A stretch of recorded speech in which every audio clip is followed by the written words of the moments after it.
What's good, y'all? My name is Dylan Green, and this is Real Notes, a space dedicated to blurring the cultural and artistic lines between rap and film. I'm here to chop it up with everyone from rappers and producers to journalists and video directors about their relationship to movies and how, if at all, film inspires their craft. My guest this week is St. Louis-based producer Sovren. We spoke about BMF and the 50 Cent cinematic universe, Dexter, Weeds, M. Night Shyamalan's Devil, moving from playing the violin to beat making, her history with Limewire, being inspired by the world building on Enter The Wu-Tang 36 Chambers, her production process, her growing discography, and linking with Westside Gunn and Griselda to create Hell on Earth Part 2. Come fuck with us. What's cracking, everybody? Welcome back to Real Notes. The number doesn't matter. We're just kind of freestyling through life right now, and it feels great. Dylan, CineMasai, do a lot of shit. I got a lot of names. Those are two of them. It's like, we were just talking about this off camera, but I haven't really been sleeping the last couple of days. It's been a rough 2.5 weeks, but we're here. We're thriving, and we got somebody very special in the building today. She's been moving and shaking for quite a while now, and she's hit a point now. She's hit this really dope threshold. Really great producer out of fucking St. Louis. Working with all sorts of people that we're gonna get into later. I don't want to spoil anything yet, but we got Sovren in the house. Thank you for coming. I really appreciate you coming on my shit. Yeah, I appreciate you, man. For sure. Anytime. Yeah. Nah, it's just like, because I think we were both at Supply and Demand, and we didn't get to meet because I didn't know you were there. But that really, like, I just popped up. You know what I'm saying? Yeah, I feel like a lot of people just popped up. It was definitely one of those just like pop-up type events, like, for sure. And just to see the progress you've made over the course of the last, like, what's it been, like 5, maybe 6 months? Like July to November is 4 months, right? I don't know what the timeline is. Yeah, something like that. Yeah, it's just a lot going on. So yeah, totally. So I'm gonna ask you the first question I ask everybody who comes on here. What was the last movie or TV show you watched that you had a strong opinion about? Oh, that's a good question. Let's see. I don't know. I'm really into BMF right now. So everybody fucking with that right now. So I don't want to name something generic, but like shit. Like one of my favorites is Dexter. That shit just came back randomly. So that's yeah.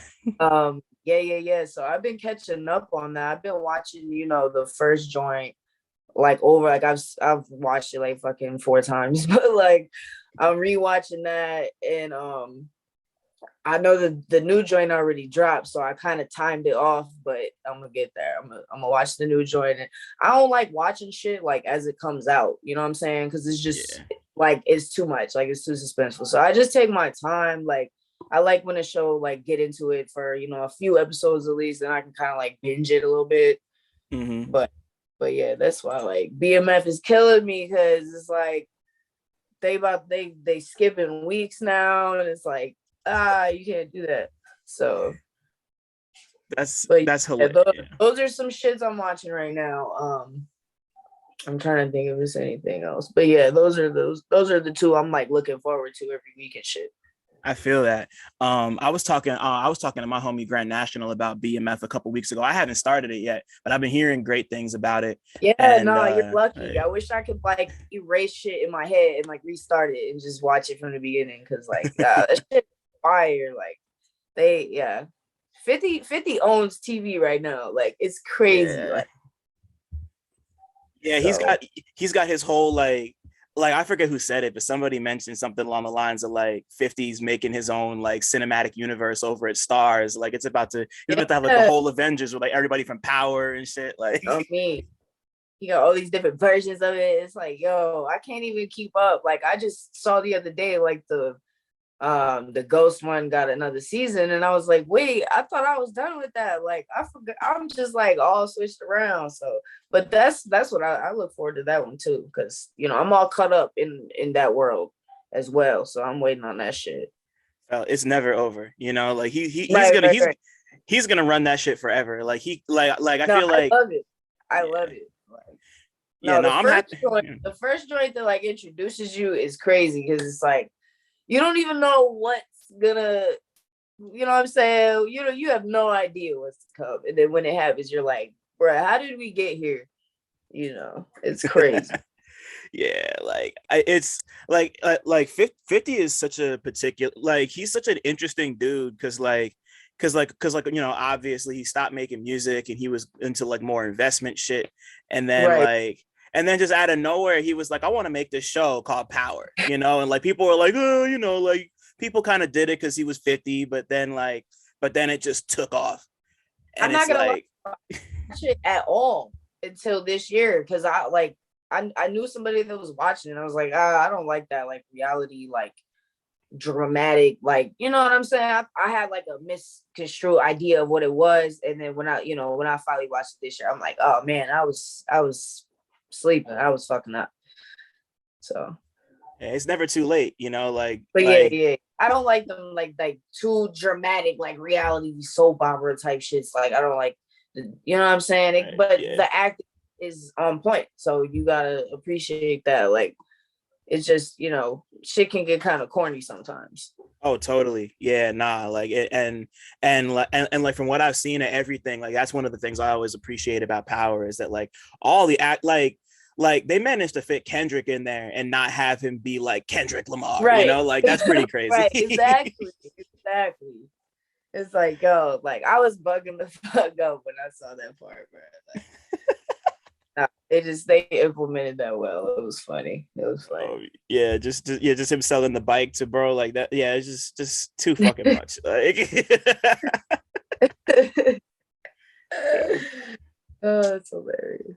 Yeah, but yeah, what about Dexter? Because okay, I gotta ask, how did you feel about the ending? Because I know a lot of people didn't like the ending. I hate it. Right. I'm with everybody else. Like I hated the ending. It didn't make sense. It was like, boom, like it's over. Like, you know what I'm saying? It just was like, I guess it made sense, but it's also like, really? The whole shit throughout was just impeccable. Like it was just so strategically created and written, and just the acting was beautiful. And then it's just like all of a sudden, after Deb, I feel like after the point of Deb discovering who Dexter really was is when shit kind of started to go downhill.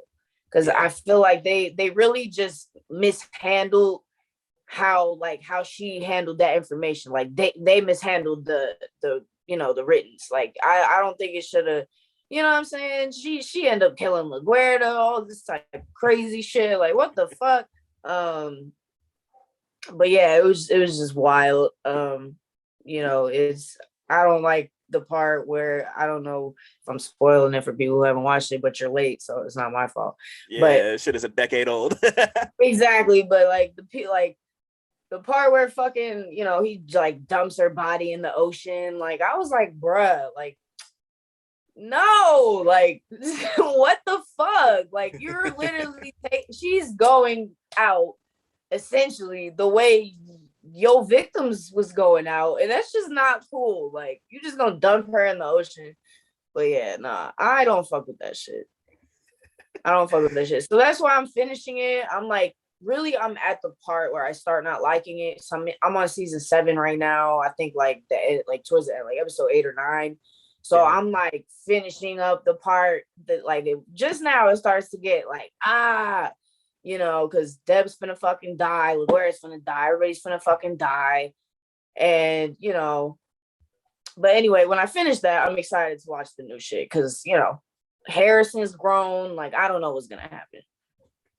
Right. Yeah. Like, it's like I never really expected them to come back and kind of like try to fix it and just like like 8 seasons. Like, what are you gonna do? you Yeah. know. But yeah, no, I'm excited. So I mean, the first episode dropped. I feel like it's Sundays, I guess, every Sunday. Yeah, something like that. So what I'd be losing track of days. It's Wednesday. So it's like, Yeah. okay, so boom. So I'll probably be done like by the time the next joint comes out, and then I could just watch the 2 episodes. So but yeah, that's my plan. Felt. Yeah, We'll see. like We'll see what they do. We will see if they fumble it. We'll see what they do. yeah. What's it called? I first started Dexter when I first got a Netflix account, and like me and my homie Steve, shout out to Steve, we were we watched the first episode of Dexter and the first episode of Weeds in the same night. Yeah, And like yeah. I haven't watched Weeds though. I've Weeds seen that. Weeds was tight. Like I kind of like I feel like Weeds has a similar problem to Dexter, because like a lot of people are gonna say the first 3 seasons are great. I like the first 5 seasons. Like season 6 is where things started to get really stupid and fucked up. And then they kind of like they didn't exactly stick the landing at the end, but like season 7 and 8 were both better. But like we started those shows the same night, right? And he ran through all of Dexter in 2 weeks, and then I ran through all of Weeds in 2 weeks. I swear, that's how it be, man. It's just like, yo, I don't have at this point. I have nothing else better to do in my life, yo. This is crazy, and yeah, I swear that's how I was with Dexter, though. Like I binged the shit out of it. Yeah, but yeah, I've started Weeds. I feel like I watched like 2 episodes, so I don't know what happened, but that was cool. That was a minute ago. Right. Like yeah, like Weeds is really cool. I've been meaning to go back and rewatch it, and I'm not gonna talk about the ending, or I'm not gonna say what happens, but only for the sake of I might watch it now that you mention it, because I just I like to get like recommendations and shit, just because like it was on Netflix, right? You know, half the shit on Netflix is bullshit. So yeah. Like, do I want to waste my time, or do I want to just ask somebody like, hey, is this worth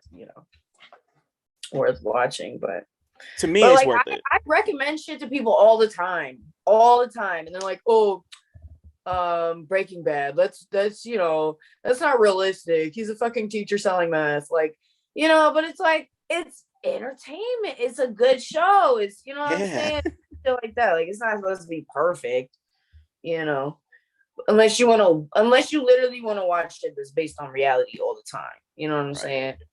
Yeah, that's like I love Breaking Bad too, by the way. Like Breaking Bad is like, that's a good one. Yeah.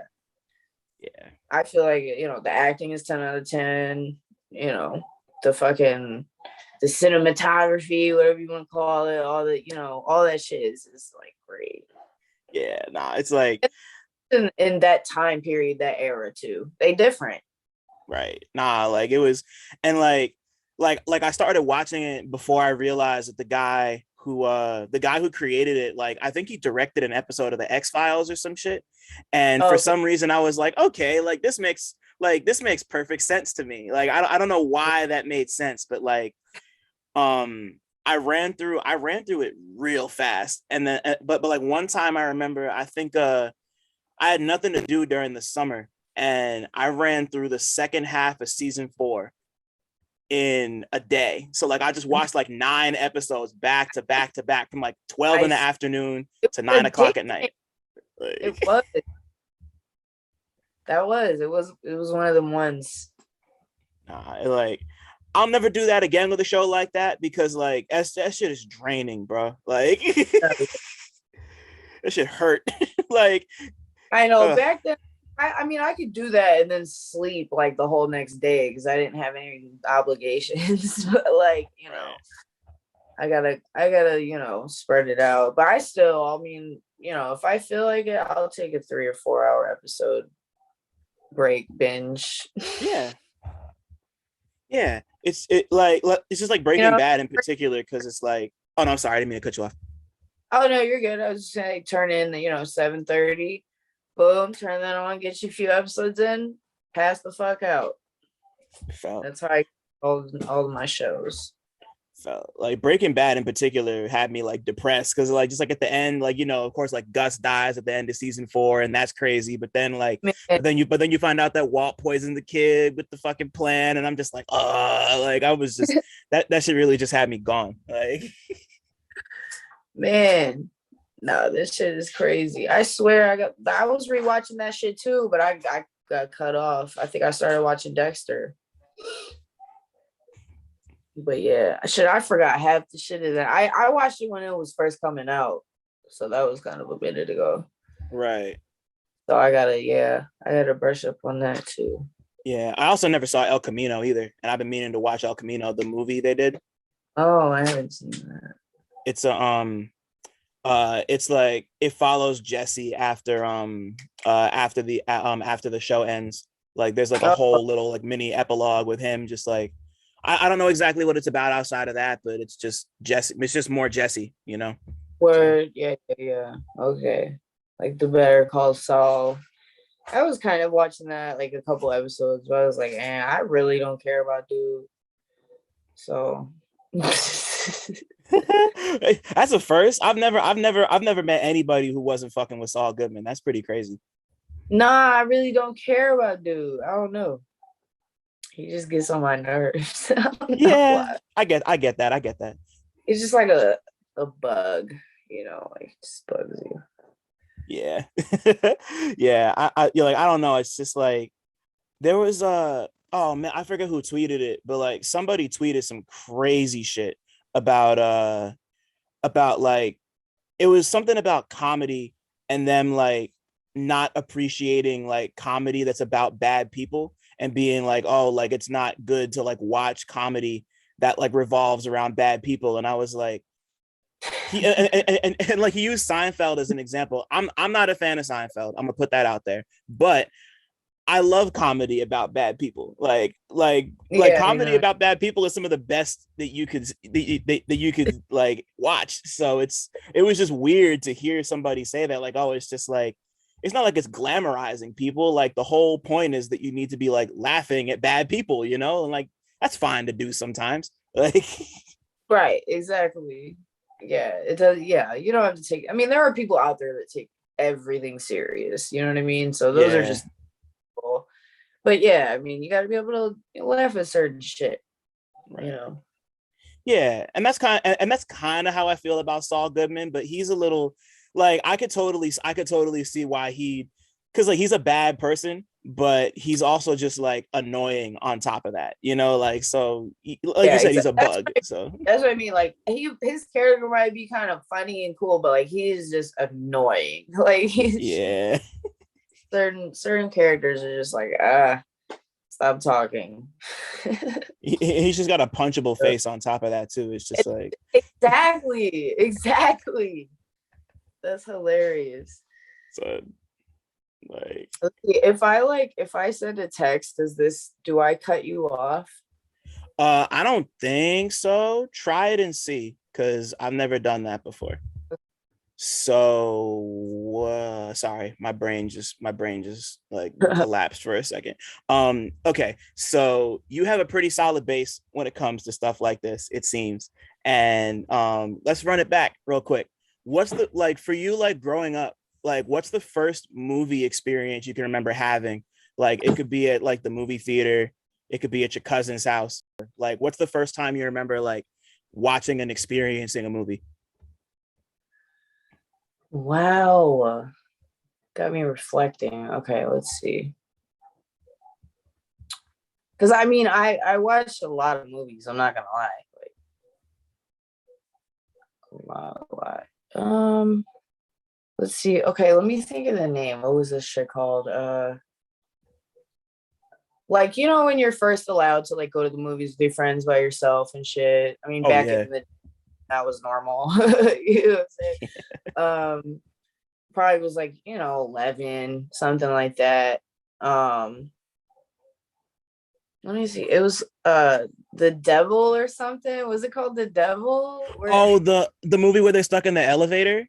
Yeah, that's Devil. I was scared as a motherfucker. Like Yo, like that shit was creepy. And that's just my first like memory of being scared shitless, like with like just me and my group of friends, just alone at the movies and shit. Shit. I mean, as a kid too, like I'll say like around this time, um, my mom and dad always watched Sleepy Hollow for Halloween, like the Legend of Sleepy Hollow, the old shit. Um, and then on Christmas, shit, as a family, we always watch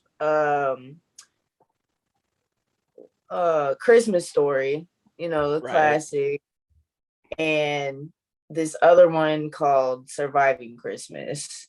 That was like our classic family traditional little shit we watched together. So Okay. like since I was like 6 or 7. So that, yeah, those are memorable ones. I actually like, I'm so corny that I looked up Surviving Christmas, like I think a few weeks ago. I found it on some app and I just watched it. Like I do shit like that. I mean, that's okay. Like movies kind of have that effect on people, Like I think Yeah, like I remember sitting in the basement. We had like a semi-finished basement. Um, it's like, big ass box TV and like, a nice stretched out couch, and we'd all just sit as a fucking family and watch that shit. So that's definitely one of them ones. what's it called? But Yeah, like moments like that are beautiful because like I just ran what's it called? I had a really similar experience with a completely different kind of movie like a week ago. yeah. I was looking for this crazy anime that I love called Paprika that came out in like '06. Oh, And okay. it's like I'm trying to think of how to describe this fucking movie. It's like somebody creates this machine that lets people go into like it lets people go inside people's dreams and like live them, and like Yeah. psychiatrists and therapists are using it to help people like like translate their dreams and get over like childhood trauma and all of that. And somebody steals the machine and starts using it to like jump between people's dreams, and then the dreams like hop out of people's heads and come into the real world. It's really Oh, weird and like that bonkers, bro. It's that What'd you sounds say? dope. Yeah, it's That sounds. crazy. Uh, Yeah, they it's need it's to make what? like a real version of that, like a real life, with people and shit. That would be hard. It's funny you say that because a lot of people feel like Christopher Nolan's Inception is kind of like kind of ripped it off a lot and Okay, I think I've kind of seen, which I know like a lot of people have seen that one. I don't think I've seen that. I it's think I should. it's good. Inception's cool. I like Paprika more, but like I'm like they're both really How cool. It's old is just that one? all How old is that anime? yeah, I'm gonna say I think it came out in '06. So it's got to be like fit Oh, wow. okay. So it's pretty Really? recent. Yeah. Let me double check that real quick because I'm pretty sure that was '06. Might have been a little later than that. Let me see. Yeah, '06. Wow, that movie's Okay. 15, son. That's crazy. So But like I was looking for it and I found like I couldn't I had to get a subscription for a whole new streaming service just to watch it. And I'm watching it and I was like, yeah, no, this is worth it. Like I didn't like it's not really like a traditional type of movie for me, but it just felt good to watch again because it yeah, was something that I just loved when I was younger. So like for sure. Let's do it. yeah, man. It's never I never really feel like that shit is corny. Like I think it's cool to kind of just like go back and like test stuff that you used to like and see like how you it's like to see if it holds up and see if your tastes have changed and like it's just like checking in with yourself, like it's like a little mental gut check. I like that type of shit. For sure. Um So like as you kind of grew up and more things start to happen and you kind of get more of like a basis and like an understanding for movies and shit. Like was there any sort of movie that made you kind of like fall in love with the art form? Like not even just in terms of like the artfulness of it, but just like if you've like connected with it in a way that you didn't before, like on like an emotional level or something like that. Hmm. Let's see, a movie I connected with.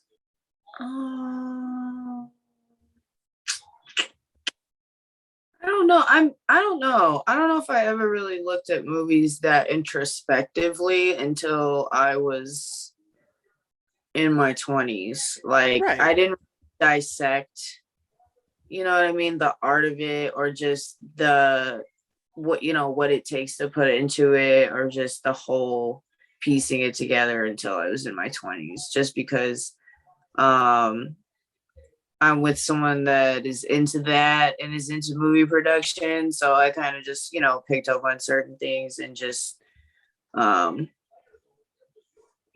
developed more of an appreciation for it. But I don't know, like, I could tell you probably a TV show, though, that, like, I would say Law and Order That is like works. one of those ones that just, well, I mean, it's a classic, but it's just the way it's put together. Um, maybe not 100% of the time, but it's pretty well balanced, and I just have an appreciation for the way it's set up, um and just, I don't know how to say it, just the balance of the characteristics. Right. Which Law and Order? Like just like the regular I one or like like I like both. I mean, well, I know there's a lot more. I mean both. When I say both, I mean the regular and the SVU. But I mean, now right, there's like yeah. organized crime and criminal intent, and I've watched a couple episodes of those ones, but I really like the classic joint. Sometimes SVU is like a little much, but but yeah, that's something that's like prominent in my life, I guess, that like has an impact. Yeah, I feel like a lot of people around our age love Law and Order. Like like I grew up watching SVU like crazy, and it was Mhm. just kind of like always on and just like it was just like a fixture, like whether like my parents were watching it or like my sister had a huge phase with like all the Law and Orders. Like we started watching Trial by Jury, like one of like the really Uh, really short run ones. Like the obsession was a lot for a little bit, but like yeah, yeah. I mean, that's all my mom watched for a period, so I didn't even realize that's what it was until I got a little older and started watching it myself. I didn't even, I put the background music together and was like, oh, that's crazy. So, and yeah, you talk about fucking like theme songs and background music. Like it really doesn't get more iconic than Law and Order. Everybody knows the song. exactly, Like exactly. That's that shit. So, however they try to modernize it, I'll always fuck with the classic joint.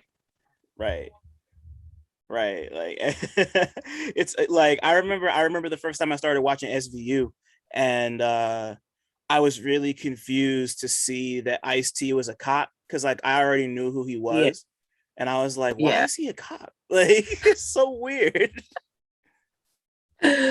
No, that definitely would be weird. Like if you didn't know it first, you're like, what the fuck? Yeah. But Yeah. shit, he's getting that bag though. So Hey man, yeah, I'm not mad at it. I was just like I don't know why, but like no, I for so, when you're a kid or when you're younger, you're like, what? like for some reason like like it happened way before like I think either of us even realized it, but like I feel like I had already known about Cop Killer for some reason, but like I don't know why. Like I can't even put I can't even put my finger on it, but like it's just I just remember being really perplexed. Like, why am I watching this? And then of course, you know, you see like New Jack City, and it's like, oh, he's been doing this forever. Like he's always been a cop. Like it's just, you know, that shit is just funny to me. Um, but you know, like let's hop over to music real quick. You know, like as you're, you know, like as you continue to grow, like when did you first fall in love with music? Like when did it really first come into your life? Shit. I mean, I've always loved music. I started playing the violin when I was about 8 or 9. I was in second grade, so whatever that is. And I just, kept going with it. I played through high school. Um,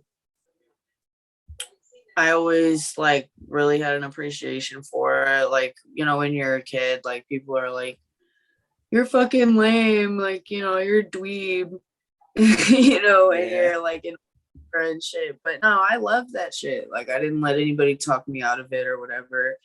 I just wish I would have continued like after high school. Obviously after that you have to pay for that shit. So Yeah.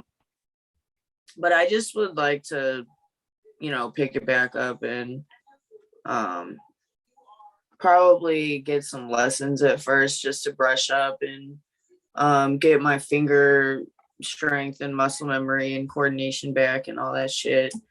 But yeah, that's probably like the point when I knew like I might be able to do something different than like everybody else or different, than say normal people. But yeah, and I definitely want to incorporate it into my production eventually. So Hell yeah. Like that's so like you said you played up until high school? yeah, like I played through high school, like through I think the beginning of my senior year, and then I couldn't fit it after that. But um I probably picked it up like 3 times after that. Just because, life, and I did start college for a little bit, but I was like, fuck this. I just wasn't prepared to spend 4 years doing something that I didn't really exactly want to do. So I got out of there, and after that I pretty much didn't pick it up. And then it actually got damaged in like a really bad storm. So the wood was pretty decayed and just broken. So Right. I have to get a new one, but it's all good. And, you know, like new beginnings, or you want to start it back up. Like it's, you know, it only makes sense to just go with a new one. Exactly. And I mean, it was just sad at the time because I had it for so long. I had it Yeah. since it started. So it was like, damn, I fucked up. Like I had this case that it was more cloth than the plastic or whatever the harder one is made out of. Yeah. That's what fucked me over. But and I had some music stashed like around it and stuff that got destroyed and just wet. So but yeah, it's cool. I mean, it lasted 15 years. It was probably like $1,000 violin. I don't know. So it Like got his money. right. And nah, like that wood shit is real. Like it's like just kind of like growing with an instrument is really something that like I feel like people who don't play instruments and like haven't really, or like haven't bonded with something like that don't really get Yeah, what that entails. Cause like it's a bond for real. That's why I was yeah. like, I mean, I cried when I saw it. I was like, oh my god. I kind of Yeah. broke down for just a little 5 minutes, but then you're like, all right, this is what it is, and you just toss it out, take the L. but really, when you could have prevented it, you kind of are like, all right, I can't be mad. It's just Right. is my I get it. I used to play djembe, African drums, like hand drums and shit. And Mm-hmm. and like I picked one up in high school. Um, and the person I bought it from like explained to me like what the wood on the drum means and like how to properly tighten the skin on it. And like, Right. oh, like I think I've had the skin tightened. I never had to replace it, but like just I've seen people who have like cracked their whole like the whole shit of the drum, like the whole body is just like completely cracked, and like people like Yeah. put holes through the skin, and like I haven't really touched mine in a while, but like if you let it go, like if you let it go too long, the skin just starts to get really loose, and like playing it gets difficult without like accidentally puncturing, because like it's mostly like animal skin that Mm-hmm. not always, sometimes it's animal skin, sometimes it's like synthetic, but I just like it's in my closet right now, like I'm looking at it right now, it's just like in the little bag and shit, and just like I sometimes forget just like how much I was bonded to that thing for like a good 5-6 years type shit. Like it's Yeah. that shit is different, like especially when it comes to stuff that can like be affected by weather, like a violin or a drum. Like Exactly. that shit is real. And then you regret all over again. Like, why didn't I pick it up? I like now I don't have it. You're like, it's terrible. Yeah. But like you take those lessons and you move on, and like you can just come back to it whenever you're ready type shit. Like, Exactly. I don't even have time right now, but I right. will. So when did rap first come into your life? Like when did you first fall in love with that? Probably like around the same age, 8 or 9 or so. Um, I mean, I guess I was first just introduced by like what was on the radio. And then when I knew what I liked based off of that, I just kind of kept looking into it. We were kind of limited back then, but I still had like allowed time on the computer and shit, but obviously my parents limited it at that age. Um, but I would get on Limewire, you know what I'm saying, and just download whatever I could. And when you back then when you would look shit up, it would give you other shit. It wouldn't just give you necessarily what you're looking up. You might get songs similar to it or whatever. And I'll just dig Mm. through that. Um, YouTube, I would always just go to other shit that was on the little side and listen to that. But that's pretty much how I was able to even discover shit outside of the radio. Till like technology advanced a little bit, I guess, and I got a iPod Touch, so that was different for me when I got that joint. You know what I'm saying? So, um, yeah, man, I started downloading shit. When I got into like underground shit, um, like I got into like Absol, Danny Brown, Schoolboy and them, and I didn't even when I was that age, like I was a little younger, so I wasn't really fully grasping the concept of what a label was or what groups were or where Right. it was from in relation to anyone else. I just was like listening to the music. But that's pretty much my first introduction to underground would be like Absol and um Mikey Rocks and let's see. A lot of Currency too. I'm not gonna lie, I was hip on Currency. Shout out to Um Spitter, he's the best. Shout out to Spitter. I would love to work with Spitter one day. That would be dope. And Danny too. Shout out to Danny. Yeah, hell yeah, bro. Um and the Bruisers. But yeah, that was my introduction to the underground. So and then when I had access, I just would keep digging, you know what I mean?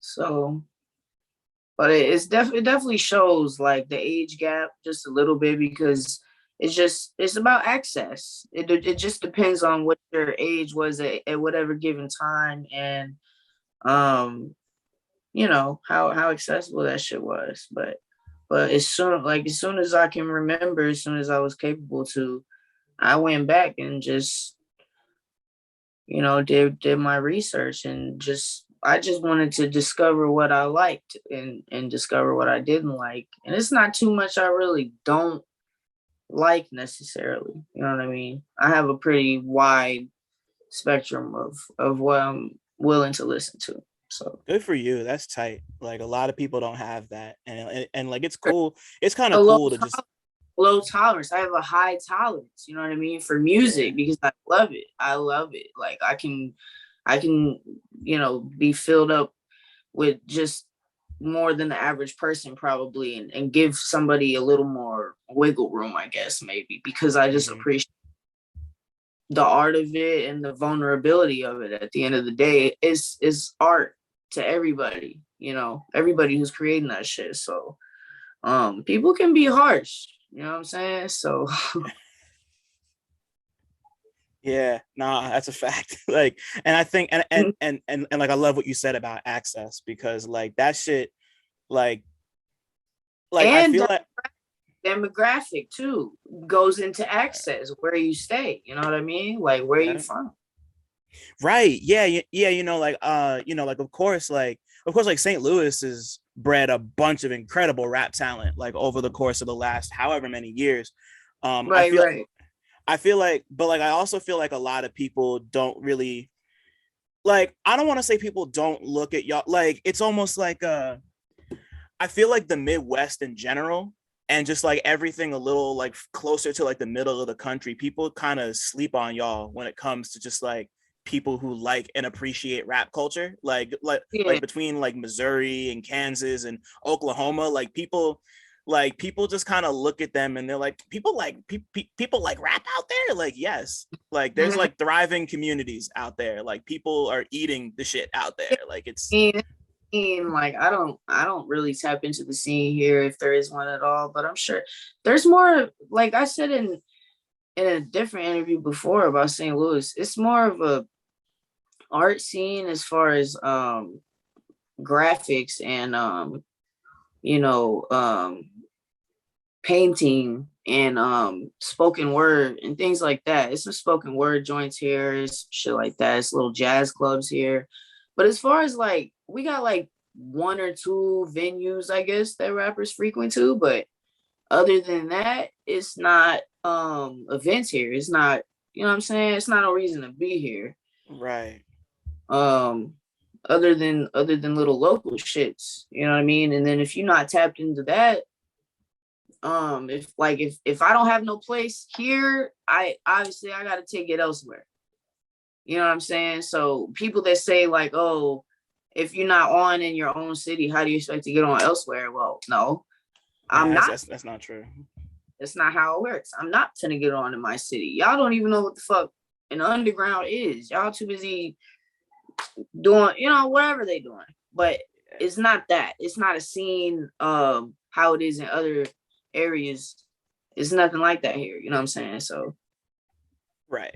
And like I wasn't even talking about like a specific like scene in the city of like as far as like artists are concerned, like even just like fans, like mhm. there's just, like I think like people just like don't expect to hear that like certain types of music reach certain parts of the country. And that's really Right. strange to me because like it's everywhere, like how could it not be? I don't know. Like how could somebody look at a city that produced people like Nelly and Smino and be like, oh yeah, people don't listen to rap there. Like, I All don't know. right. Like it's Yeah. weird. It's weird to It me. just doesn't connect. It doesn't connect. Right. And I saw that you caught the Ghost Ray and fucking Jizza tour that popped off. I, Yeah. I missed it. I'm kind of mad about it. But like what was that like, especially in an area that doesn't really see very many big like rappers come through and shit? What was that like for you? Yeah, that's why I had to get there. I don't really know what their schedule is like and how often they're here, but I know they was here and I had to go. It was dope. It was fire. You know, Jizza performed first. And then Then it was Ray, I think those, but they kind of came out back to back and performed together. And then Jizza joined at the end again. So they did all the classic joints that you want them to do. It was fire. I was right there in the front. I got there early so I could get up there. It was a small little venue where it was at though. The venue was pretty small. It might have been 200 people there. Oh wow. But yeah, they was in the center stage. It would have been cool if they went on one of them side joints just because there's not a barrier. And you could have got closer, maybe you could have, got a 5 or something. But they had the joint in the front and they were pretty far back. So, but it was cool. I got the footage and I feel like as soon as they got done, they dipped. Like they just dipped. Damn. So it was like, damn, I can't even, try and catch nobody. But nah, it was tight. It was tight. Yeah, it's cool to see, but man, that sucks. Like just like being able to chop it up after is always the best. Exactly. That would have been fire. But yo, it was a moment though. I had a moment with Ghost. Like I feel like I was dead in front, I feel like we kind of locked eyes and I was like rapping the part of the song and he was looking at me with the grind face. He was like, yeah. You know what I'm saying? So that was dope. You remember what song it was? It was I-49. Wow. That's wow. Yeah. That's a song. That was that shit, man. I was turned up during that. But yeah. Before we move on, you just made me think of something that wow, like you really just like dug something out of my brain. Lupe Fiasco came to New York, must have been like maybe like 7 years ago. Not 7 years ago, maybe more like 4 or 5 years ago. He did like that little For the Fans tour. And he did he played American Terrorist, and I was right at the front for that shit. And I'm just like, and like he's looking at me and I'm looking at him and I'm just like screaming all the words to American Terrorist. And like, like this shit is like, moments like that don't happen often. Right. But when they do, it's just like there's nothing more special in the world, like it's just like damn. Like damn. Even if just me and it happened, I'm fine with that. Like right. That shit happened. It's like yo, like I didn't get to talk to you, but that's the next best thing. It's like, I was there. You're gonna see me one day. I was there. Right. Like, like, and that's something just between the two of y'all. And that's like, that's more special, honestly. But before we move on to your production history, I have one more like music thing to ask. Like, as you're getting older and you're kind of establishing this foundation for both music and film, like, was there ever a period of time where you like consciously connected the two of them in your head and like realized that one complements the other? Like, it could be like just like listening to like a soundtrack or something, or just like a moment where like something sounded dope, like a needle drop music cue or whatever. But like, was that, you ever have one of those moments?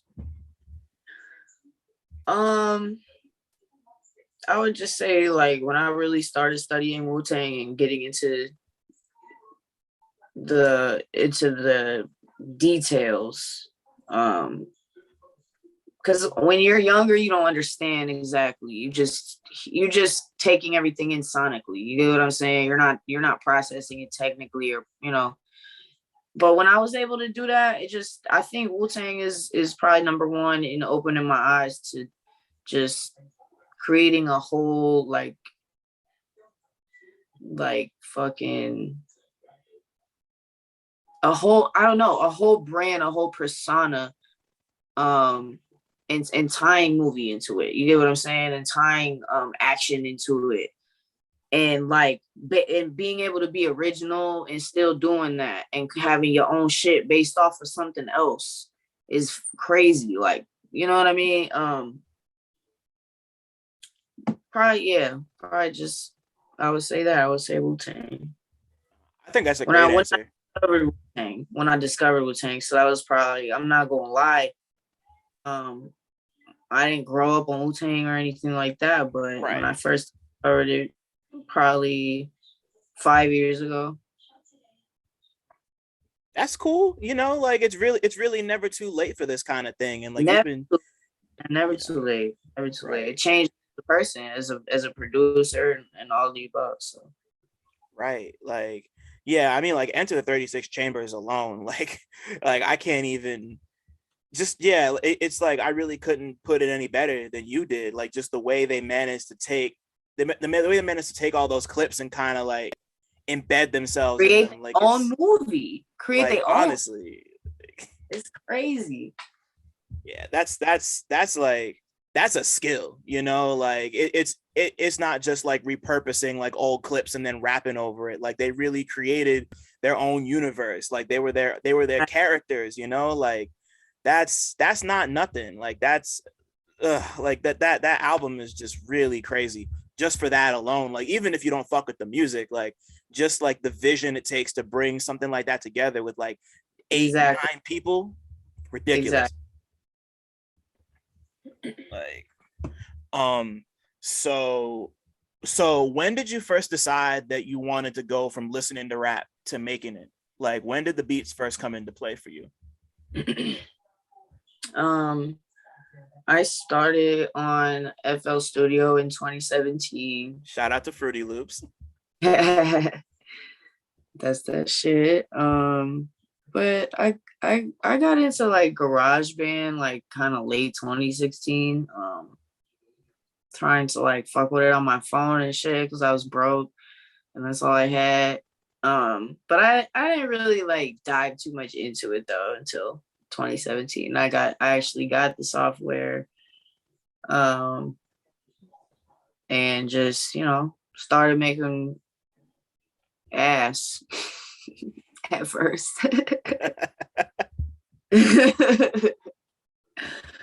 But you know, I just kept going, man. I didn't even learn how to sample until like 6 months in. I was fucking trying to do melodies and shit at first, and I wasn't fucking with it because, you know, I was still learning. I was learning how to get the plugins and the VSTs and the different shit. And obviously we all want like the most expensive VST out there and can't, you know, afford it at the time. So right.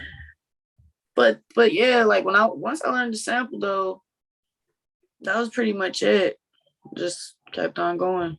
Do you remember the first beat you made that you were like proud of and didn't sound like ass? I think I first published a beat in 2018. I think my first beat published was like August of 2018. So I'm not gonna lie, I worked for a year and a half until I ever posted anything.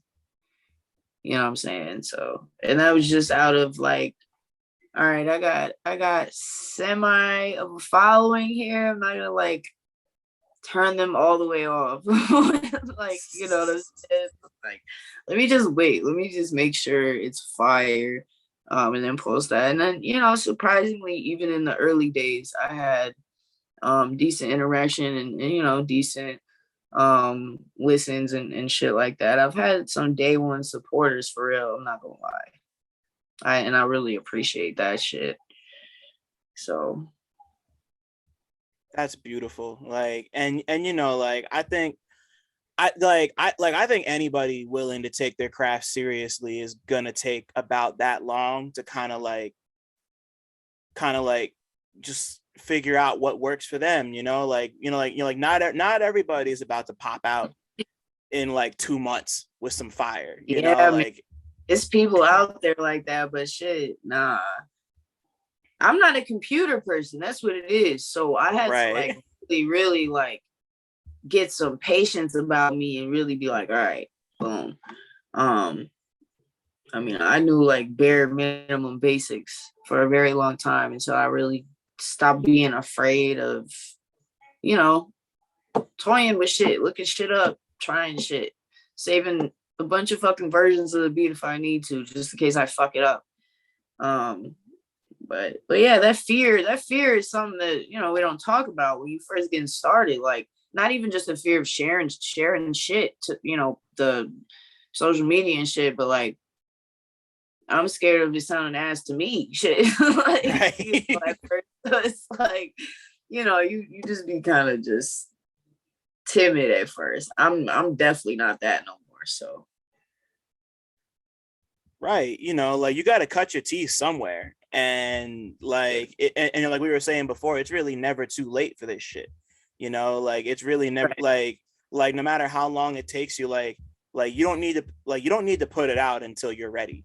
You know, like you don't have to rush for anybody. Like it's no, like it's not the fucking like mid to late 90s where people are like, oh, you 30 and making beats anymore. Like it's not that shit. Like, you know, like exactly. That shit is serious.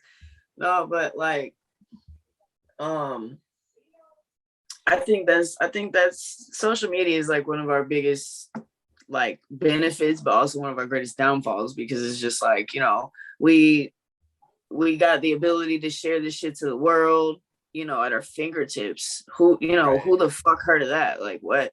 And then at the end of the day, though, we're sitting here comparing our shit. We're sitting here, oh damn, he made a beat. It sounds like this. My shit ass.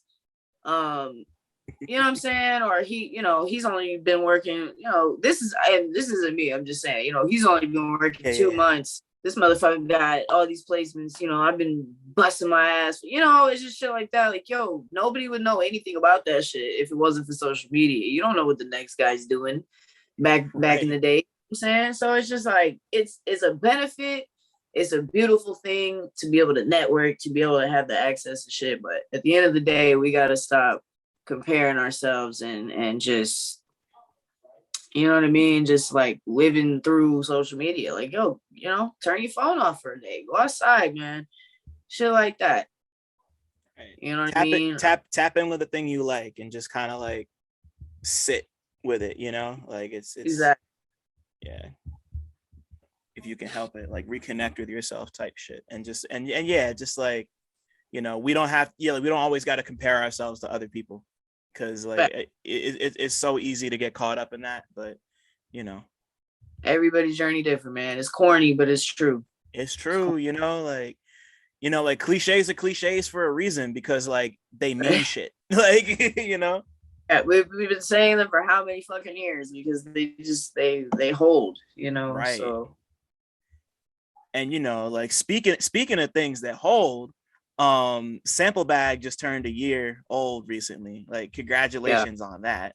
Right on. So like, you know, just because I was curious, because I was listening to it last night and just kind of like sitting with those beats, and they're just so atmospheric, and I just like love letting them kind of like pool up around me. Like do you feel of course, yeah, like I know it's only been a year, but like how do you feel, or actually no, let me rephrase that. Do you feel like you've grown as a producer since you kind of made that stuff? Like how do you feel you've progressed over the course of time from Sample Bag to now? Definitely. I'm definitely just, I wouldn't say a totally different producer, but I just have learned a lot. You know, and that's, the album's fire. He did those beats justice. That'll always be like a really important one in my heart. Shout out to Prose, just because for real.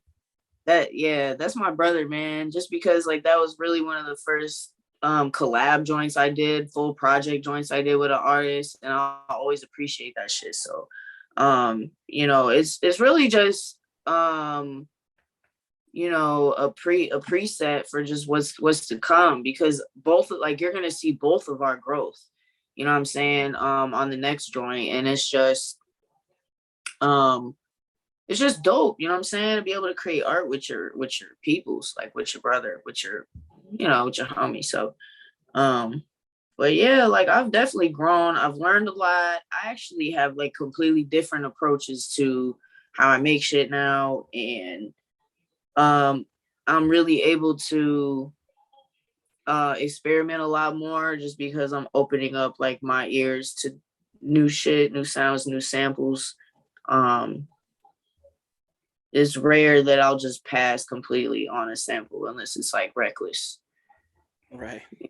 So so it's like, you know, I'm getting there, man. I'm getting to where I'm in a good place mentally with my sound, and that doesn't mean I'm gonna stay, you know, complacent, but it just means that I know the direction I'm headed.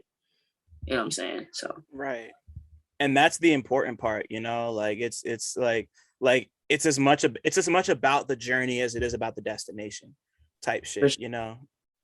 And That's the fun part, you know what I mean? It's the fucking fun part. yeah, man. Yeah, you know, like you know, like getting there is the fun part, and like you know, like being there is cool, but like Right. It's all about the game, man. You just when you get to look back and see how far, um, it's kind of amazing sometimes. It's kind of amazing. I'm yeah, not gonna lie. it really is. And like, you know, like you know, like speaking of that, like when did you first notice that more people were starting to pay attention to your art? You know, like people like Zay, and of course, you know, like I mean, like you know, Raz Fresco, who you also just who you just worked with not too long ago. Like, when did you start noticing more eyes on your shit? Um, Honestly, like I don't think it was like any one moment. I think just over time, like it just came at different instances. Like, you know, different people hit me up at different times. Me and Pros have been locked in obviously for a good minute, um but yeah, as far as Raz, shout out to Raz, Raz Fresco. He hit me up, I think it was in like late 2019, you know what I'm saying? And mentioned me being on Magneto 2. So I don't know. It never really was even a plan, you know what I'm saying? I think he seen one of my beats retweeted or something, and then he DM'd me to send a pack. I sent a pack and um ended up on the intro of Magneto 2. And then later on he used a different beat from the pack on the second half of the intro on Magneto 5. So Right. That's so yeah, it was just a matter of fucking spreading my shit, you know, posting and just people hearing it and boom, you know what I mean? yeah, facts. And you know, like I know you also tend to kind of work a la carte sometimes, where you just like have a bunch of beats and then just like have people kind of look through them. Like you use Track Train pretty frequently, and like I see your links go out all the time. um Yeah, yeah. like like when you're making beats, like do you have a preference between um do you have a preference between like making beats and having people like sift through them and pick them, or do you prefer to make stuff for people? Like, do you prefer one or the other, or like are there benefits or, you know, like cons to both? I don't know why I asked that question like that, but like which of those do you prefer? That was good. I mean, I like Track Train just because it's super like user friendly. It doesn't give me hell when I try to upload a fucking beat. Um, and it's pretty simple with the pricing, and it's simple with the fact that it already has it sounds like a Track Train ad, but it just already has like your rights typed out that people can check. Um Shit like that. So it's convenient as far as like if you want to buy a beat, boom, you bought it, it's sent. Right. Uh, I don't have to fuck with it. But as far as like being a creative, being a producer, I really like creating tailored packs for artists. Um, I just that's what I've been focusing on. That's honestly why I haven't dropped any projects lately, because um, while I'd love to do both, I can't really put my mind um in a strain like that, I guess, to create like essentially whole albums for artists in packs and then like try to create my own album. So, I mean, hey, if you can do that, more power to you. I'm not like, you know, Right. saying don't do all this at once. But for me personally, I just like to focus on one thing at a time. So when I'm ready to focus on a project and I feel satisfied with what I've sent out, that's probably what I'll do. But yeah, I always love, tailoring shit, and because I feel pretty confident in my ear, that I just know what specific artists might like, and that's my favorite part, especially hearing back, and finding out that, they did fuck with it. That's like the best part. Right. And great that you mentioned that, because now we got to talk about the gun placement. We got to talk about Hell on Earth Part 2, which, like, I didn't like get to tell you this, but like, shit, congratulations. Like, that's just, thank you, man. Like, wow, son. It's just like it. Of course, it's like, like, it sounds fantastic, and having it, like, it's crazy to me to see that it was like right at the beginning of the album. It was like it's like the second or third song on side B. Yep. Like, and yeah, like, and yeah, like, I just realized I'm talking, then like people might not know what I'm talking about. Sovren has a beat on Westside Gunn's Hitler vs. Hermes side B. Hitler vs. Hermes 8, excuse me, side B. Hell on Earth Part 2. With Benny and Conway. The whole Griselda's on it. Like, it's fucking crazy. If you haven't heard it, go listen. It's nuts. So like, when did you make that beat? Like, did you make it and like he found it, or like did you make it for him? Like, how did that come to life? Basically I made the beat. It was part of a 5-track EP I dropped. I want to say mid 2019. So I mean, I dropped it, obviously as the instrumental, and like it got some listens and shit, but it wasn't like, oh, this is beat of the fucking year. It was just, part of my EP. And then the homie Sadu, shout out to Sadu Gold. Shout out to Sadu Gold, bro. He's the best. That's my guy. He came across it, I guess, on my SoundCloud and just hit me randomly one day and was like, yo, that shit's crazy. Gotta get that to Gun now. And yeah, that's what happened. We got the beat over to Gun, and he ended up fucking with it. And then me and Gun tapped in later, and I figured out that it was on Hitler 8. I just didn't know when or, what the fuck was going on. So, but yeah, I found out pretty in advance, probably like 8 or 9 months in advance that shit was on Hitler 8. I just, kept it low until I knew for sure. Right, because like there's been plenty of instances where people have been promised to have a beat on an album, and then you go hear it and it's not there. So no, I get the reservation. It happens, and it's never a diss like on the person. It's just like, yo, we went a different direction, or whatever. So like, I definitely was like understanding that happens sometimes, and I didn't want to necessarily get my hopes up, but like, when he followed me and just hit me and was like, yeah, we're using that shit, Benny's on it. I didn't even know Conway was on it until it dropped. So that shit was hard, you know what I'm saying? Forever appreciative of that shit, and feels good to be a part of something that's imprinted in hip hop, you know what I'm saying? Right. Right. Before I move on with the song, like, yeah, I just got to give another shout to Sadu, because yeah, like, he's like, that's the dude. We met at we had known each other for a while, but we met at Supply and Demand, and just like I'm just now realizing how much of a connector he is. Like, I've just I can't tell you how many stories I've heard just like that. He's it's really dude, man, and like shit. I first met him in Supply and Demand too, but although we've been tapped for a couple years now, you know what I'm saying? Right. But I just now met him, and it was a pleasure. Like, he's cool as fuck.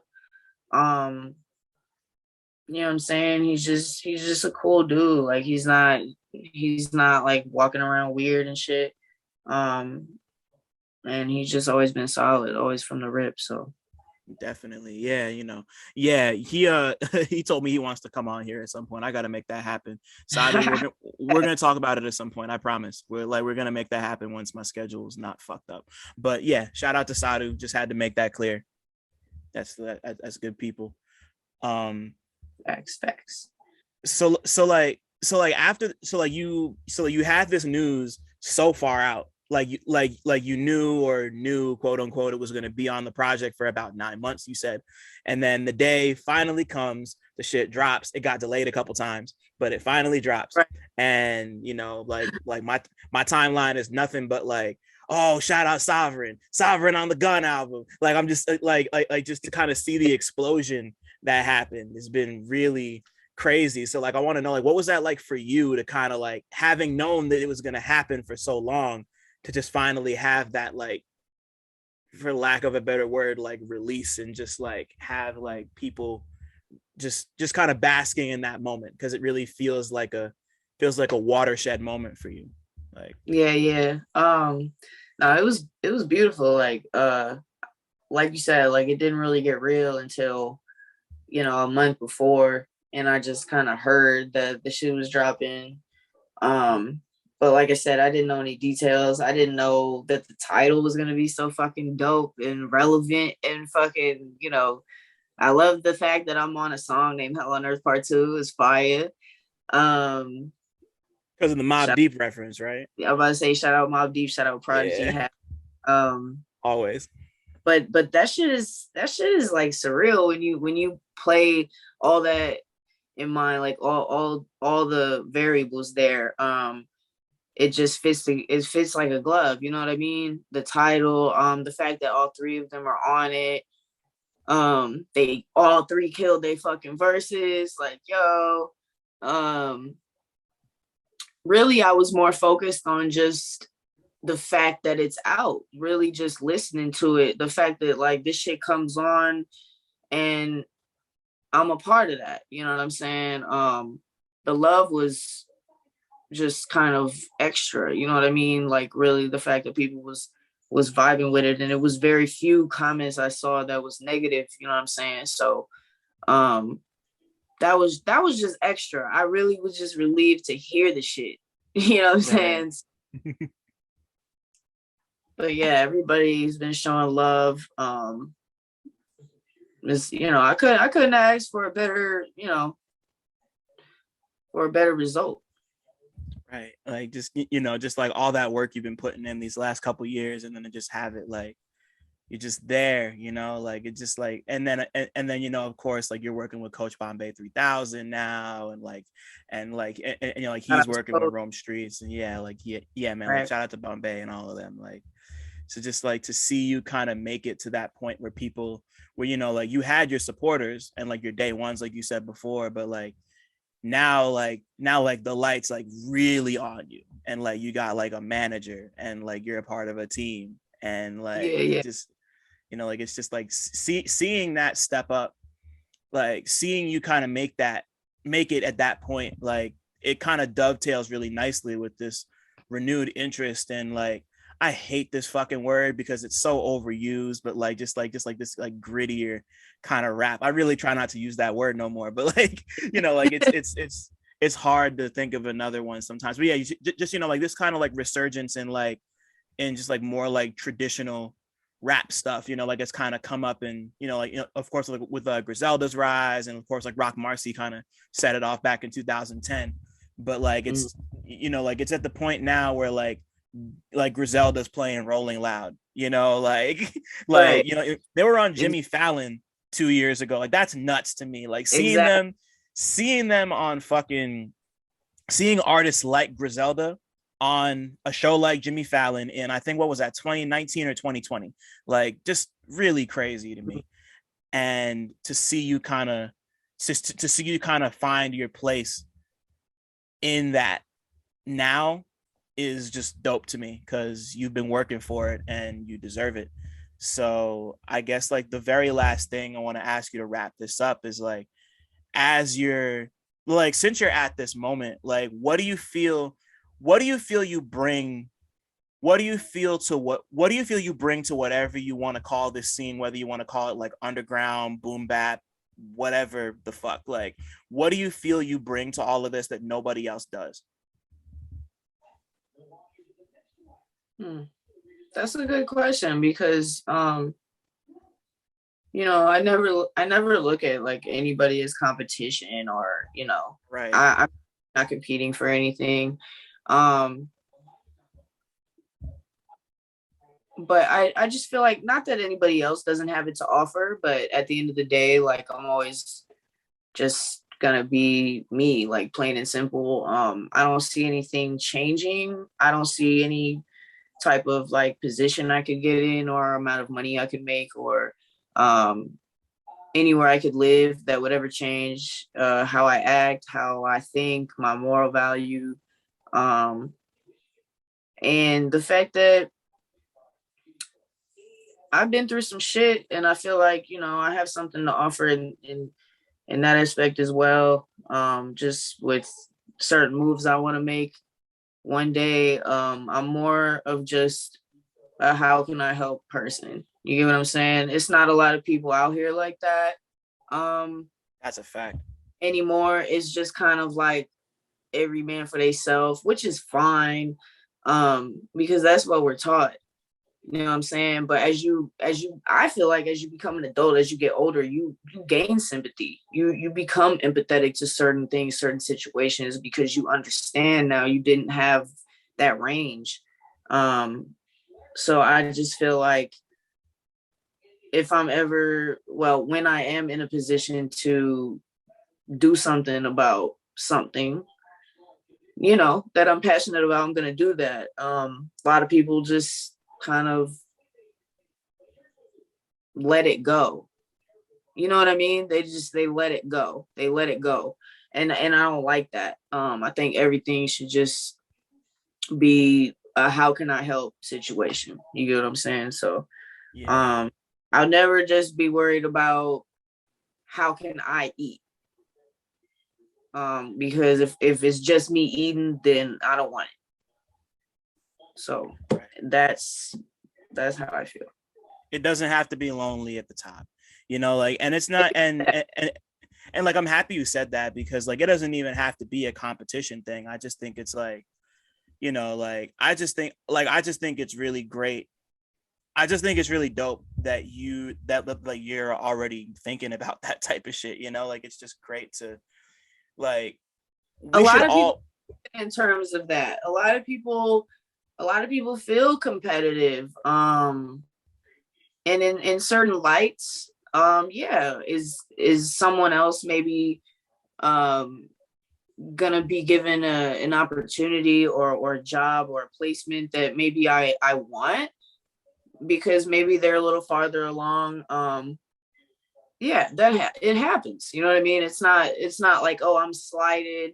Nobody's fucking with me. Some people just like jump the gun in their thinking and they just are like, I don't know, it gives like poor me vibes, you know what I mean? Like, it's just like, yo, your time will come when the fuck it's supposed to. And you just I don't have any part of me that doesn't think it's not gonna happen.